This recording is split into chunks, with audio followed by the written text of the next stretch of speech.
لا حول ولا قوة إلا بالله العلي العظيم أعوذ بالله من الشيطان اللعين الرجيم بسم الله الرحمن الرحیم الحمد للہ الذی جعلنا من المتمسکین بولایت امیر المومنین علی ابن ابی طالب علیہ الصلوۃ والسلام۔ ناظرین السلام علیکم۔ جیسا کہ پچھلی ویڈیو میں بات قتل سیدہ کے عنوان سے جو ایپیسوڈ چل رہے ہیں، اس کے چوتھے ایپیسوڈ میں نے بات آپ کے سامنے عرض کی تھی کہ کس طرح سے رسول خدا کی زندگی میں مدینے میں بغاوت کے آثار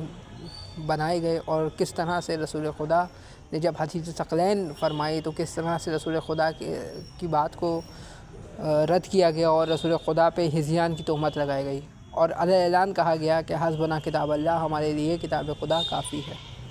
سامعین گرامی خاص، آج کی ویڈیو میں ہم آپ کے سامنے یہ بات عرض کریں گے کہ بعد رسول مدینے میں کیا ایسے حالات ہو گئے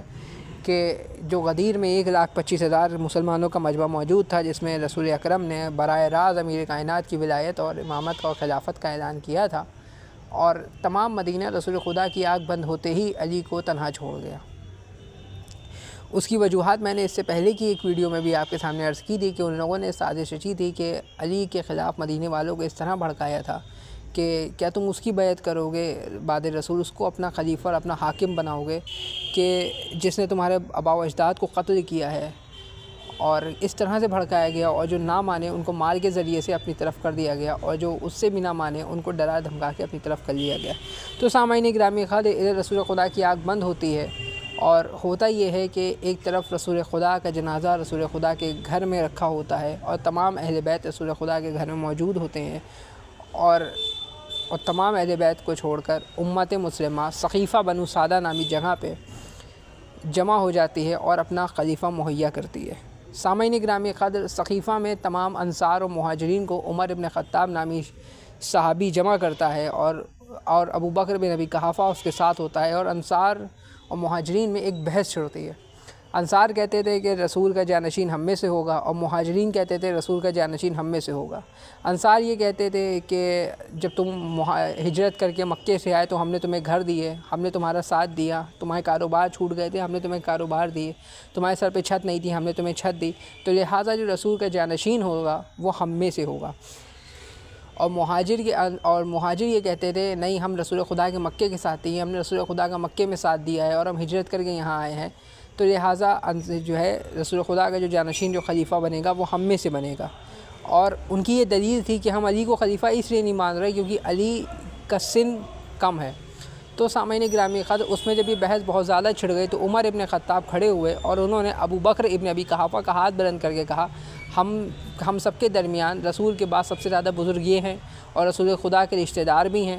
اور لہٰذا میں بھی ان کی بیعت کرتا ہوں اور تم بھی ان کی بیعت کرو۔ اب میرا مسلمانوں سے ایک سوال یہ ہے کہ قرآن میں اللہ ارشاد فرما رہا ہے، یا ایھا الذین آمنوا اطیعوا اللہ واطیعوا الرسول واولی الامر منکم، اطاعت کرو اللہ کی اور اپنے رسول کی۔ اور ادھر اس کے بعد رسول خدا نے غدیر کے موقع پہ جب امیر کائنات کی خلافت کا اعلان کیا، اور مولا علی علیہ السلام کا ہاتھ بلند کر کے 1,25,000 کے مجمع میں مولا علی علیہ السلام کو تمام امت کا حاکم اور خلیفہ بنایا، اور دوسری طرف ثقیفہ بنو سعدہ میں حضرت عمر نے ابو بکر کا ہاتھ بلند کر کے ان کی خلافت کا اعلان کیا۔ تو میرا مسلمان سوال یہ، آپ مجھے یہ بتا دیجئے کہ جو آپ امیر کائنات کو چھوڑ کے عمر ابن خطاب کے بنائے ہوئے خلیفہ کو مانتے ہیں، تو ذرا سا مجھے اتنا بتائیے کہ قرآن میں اطاعت اللہ نے رسول خدا کی واجب کی ہے یا عمر ابن خطاب کی واجب کی ہے؟ تو سامعین گرامی خاص، اس طرح سے عمر ابن خطاب نے ابو بکر کو اپنا خلیفہ جو ہے مسلمانوں کے اوپر خلیفہ بنا دیا، اور دوسری طرف یہ تھا کہ ایک طرف علی رسول خدا کی تدفین میں مشغول تھے۔ اور سامعین گرامی خاص، اور یہ ان کا جب یہ خلیفہ بنا کے ثقیفہ سے نکلے تو ان کے ساتھ تمام مجمع تھا، اور ایک جلوس کی شکل میں آ رہے تھے، اور جو بھی ان کو راستے میں ملتا تھا یہ اس کا ہاتھ زبردستی پکڑ کے ابو بکر کے ہاتھ میں رکھ دیا کرتے تھے۔ تاریخ بتاتی ہے حتیٰ جن لوگوں کے ہاتھ پکڑ کے ابو بکر کے ہاتھ میں رکھ کے زبردستی بیعت لی ہے، ان میں یہ بھی اس بات کا بھی طے نہیں کرے کہ وہ یہودی تھے یا مسلمان تھے۔ تو سامعین گرامی خاص، اس طرح سے مسلمانوں کے جو نظام خلافت مسلمانوں پاس ہے، اس میں پہلا خلیفہ جو مسلمانوں کے ابو بکر ہے وہ اس طرح سے خلیفہ بنے، اور یہی اختلاف ہے کہ ہم انہیں خلیفہ مانتے ہیں جس کو رسول خدا نے غدیر نامی میدان میں بنایا تھا۔ تو بس اسی کے ساتھ اب اگلی ویڈیو میں ہم آپ کے سامنے ملتے ہیں، جس میں ہم بات کریں گے کہ کس طرح سے جناب سیدہ کی جاگیر فدق پر قبضہ کیا گیا اور کیوں فدق پر قبضہ کیا گیا۔ سامعین گرامی، فقط والسلام۔